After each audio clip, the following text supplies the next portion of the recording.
और physical education में किस तरीके की डिसेबिलिटी होती हैं या जनरल लाइफ में भी डिसेबिलिटी होती हैं, तो उनको कई पार्ट्स में डिवाइड किया गया है, आप ऐसा मान लेते हैं।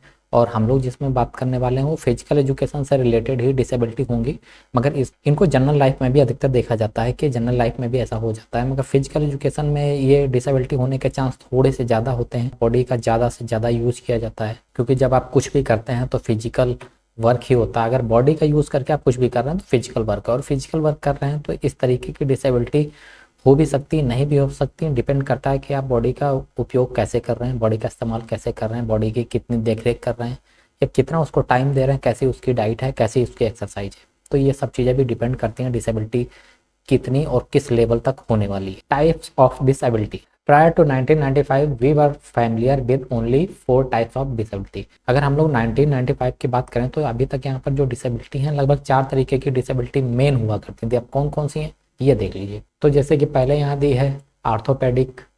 आर्थोपेडिक मतलब जो हड्डियों से रिलेटेड कुछ होता है, तो हैंडीकैप का मतलब ये हड्डियों से रिलेटेड या शरीर का कोई पार्ट ना होना, उसको हैंडीकैप बोलते हैं, तो आर्थोपेडिक हैंडीकैप।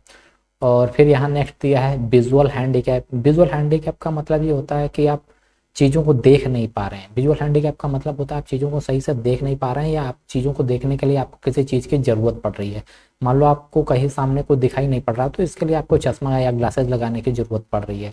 तो यहाँ पर जो थर्ड दिया है वो हेयरिंग हैंडीकैप दिया है। हेयरिंग हैंडीकैप का मतलब ये होता है कि मान लो किसी ने कुछ बोला और हमको सही से सुनाई नहीं पड़ा, और हमको सही से सुनाई नहीं पड़ रहा, तो इसके लिए हम फिर कान की मशीन लगाते हैं। जब कान की मशीन लगाते हैं तो वही चीज़ हमको सही से सुनाई पड़ती है, और जब तक मशीन लगी रहती है तब तक चीज़ें सुनाई पड़ती हैं, और जैसे मशीन हटाई फिर प्रॉब्लम। तो इसलिए डॉक्टर बोलता है कि परमानेंट मशीन लगाएं।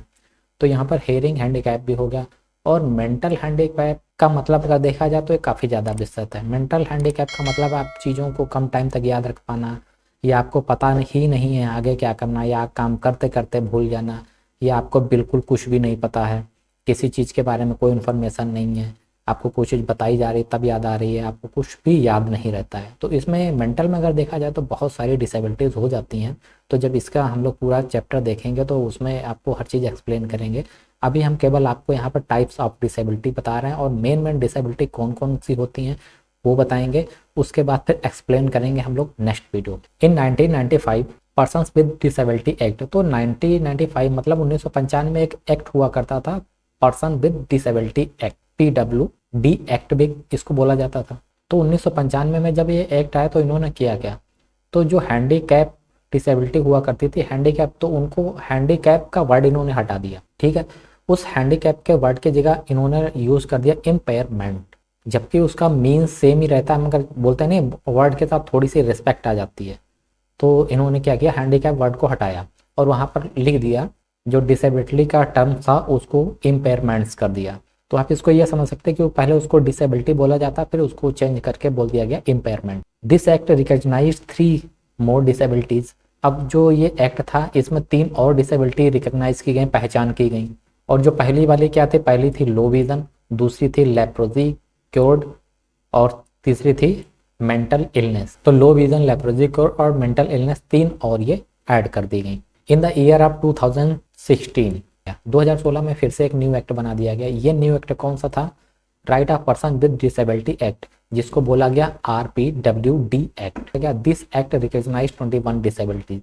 अब ये जो एक्ट था इसमें फिर से 21 डिसेबिलिटी मिलने के बाद अब इसमें डिसेबिलिटी बढ़ती जा रही थी। मीन्स एक्ट का नेम चेंज हो रहा था, और हर बार जब भी नेम चेंज होता था तो कुछ ना कुछ डिसेबिलिटी उसमें ऐड कर दी जाती थी।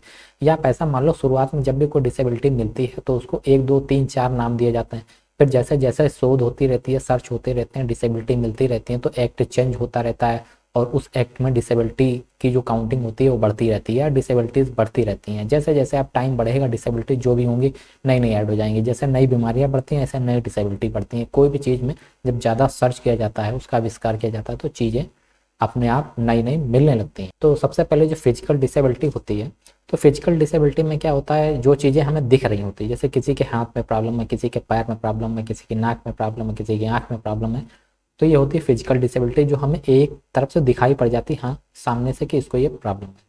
इंटेलेक्चुअल डिसेबिलिटी का मतलब ये होता है कि जो मानसिक डिसेबिलिटी होती है, जिसमें हम सामने से देख के नहीं जान पाते हैं इसको क्या है, अब जैसे मान लो कोई बच्चा है, उसको आप कितना भी बताओ मगर उसको एक लिमिट तक चीज़ें समझ में आएंगी। तो अगर एक लिमिट तक चीज़ें समझ में आ रही हैं तो इसका मतलब है कि उसको इंटेलेक्चुअल डिसेबिलिटी है। तीसरे पर अगर बात करें तो यह है ब्लड डिसऑर्डर। ब्लड डिसऑर्डर का मतलब है कि ब्लड से रिलेटेड या खून से रिलेटेड समस्याएं। खून से रिलेटेड समस्याएं जैसे अगर आप देखें तो जेनेटिक्स की तो एस्नोफीलिया भी एक समस्या होती है जो खून से रिलेटेड होती है। बाकी तो ब्लड में अगर कोई प्रॉब्लम आ रही है, जैसे हीमोग्लोबिन कम हो रहा तो एनीमिया की भी समस्या है। ऐसे ब्लड में भी बहुत सी प्रॉब्लम्स होती हैं, इनको भी हम लोग आगे पढ़ेंगे। Multiple disabilities. अब मल्टीपल डिसेबिलिटीज़ का मतलब ये हो गया कि शरीर के अंदर एक से ज़्यादा बीमारियां हैं, एक से ज़्यादा डिसेबिलिटीज़ हैं। कोई एक डिसेबिलिटी चल रही थी, मान लो मेंटल डिसेबिलिटी थी, फिजिकल डिसेबिलिटी हो गई, ब्लड से रिलेटेड डिसेबिलिटी हो गई, या मेंटल बिहेवियर से रिलेटेड कोई डिसेबिलिटी हो गई। तो ऐसे जो मल्टीपल डिसेबिलिटीज़ होती हैं उसमें कई सारी डिसेबिलिटी एक साथ। Nature of disabilities. अब इतनी सारी डिसेबिलिटी, मान लो मेंटल डिसेबिलिटी है तो मेंटल डिसेबिलिटी में क्या है, चीज़ें याद नहीं रहती या भूल जाते हैं या बिल्कुल सब याद ही नहीं है। तो इसको अगर देखेंगे तो इसमें भी बहुत सारी डिसेबिलिटी हो जाती हैं। तो ये होता है कि डिपेंड करता है कि जिस डिसेबिलिटी की प्रॉब्लम है उसका नेचर क्या है, उसका व्यवहार क्या है। अगर आप चीज़ें भूल रहे हैं तो इसका मतलब जो डिसेबिलिटी है उसमें आप चीज़ें भूलते हैं, आपको चीज़ें याद नहीं रहती हैं, ये हो सकता है। फिर इसके बाद अगर हम लोग देखेंगे तो आती है लर्निंग डिफिकल्टीज़। लर्निंग डिफिकल्टीज़ का मतलब है कोई भी चीज़ आप पढ़ रहे हैं तो आपको याद नहीं रहता, या आप पढ़ते पढ़ते भूल गए, या अभी आपने थोड़ी देर पढ़ा, थोड़ी देर के बाद आपको फिर वही चीज़ पढ़ने की ज़रूरत पड़ रही मगर आप उसको माइंड में सेट नहीं कर पा रहे। तो ये लर्निंग टाइप की डिसेबिलिटीज़ होती हैं कि जब तक आप कर रहे हैं तब तक चीज़ें आपको याद हैं, उसके बाद फिर आप नहीं कर पाएंगे। मेंटल बिहेवियर ये होता है कि थोड़ी थोड़ी देर में चीज़ें बदलते रहना, थोड़ी थोड़ी देर में आपका जो माइंड होता है वो वर्क एक जगह कर रहा है, फिर माइंड कहीं आपका दूसरा चला जाता है। या आप मान लो पढ़ने को बैठे तो जैसे ही आप पढ़ने बैठे 5-7 मिनट बाद आपका मन हो गया चलो मूवी देखते हैं। तो इस टाइप से जो मेंटल बिहेवियर होता है ये मूड स्विंग जैसे होता है ना, ऐसा होने लगता है। और दूसरी चीज़ ये होता है मेंटल बिहेवियर, कभी आप सही अभी लग रहा है कि अभी आप खुश हैं, थोड़ी देर में एकदम से अचानक आपको गुस्सा आने लगा, या कोई चीज़ आपको अच्छी नहीं लग रही, जो चीज़ अभी आपको अच्छी लग रही थी 2 मिनट बाद फिर अच्छी नहीं लग रही। तो ये सब चीज़ें भी आ जाती हैं। अब यहाँ पर नेक्स्ट आती है क्रॉनिक न्यूरोलॉजिकल जो डिसेबिलिटी होती है, सबसे खतरनाक होती है क्योंकि इसको देख के भी नहीं पकड़ा जा सकता है और ये फिजिकली भी नहीं नज़र आती है। इसका जब तक बॉडी चेकअप नहीं होगा तब तक इसको थोड़ा सा जान पाना मुश्किल है, और जब इसको जान जाएंगे तो इसके ट्रीटमेंट पर भी काफ़ी ज़्यादा टाइम लगता है। तो हम लोगों ने अभी शॉर्टकट में सब डिसेबिलिटीज़ का मतलब समझ लिया और डिसेबिलिटी के एक्ट समझ लिए हैं। अब नेक्स्ट वीडियो में हम लोग ये जानेंगे कि जो डिसेबिलिटी इतनी बताई गई हैं इनका एक्सप्लेनेशन में कौन सी डिसेबिलिटी कहाँ पर कैसे होती है और उसका बिहेवियर क्या होता है। तो वीडियो देखने के लिए धन्यवाद। जय।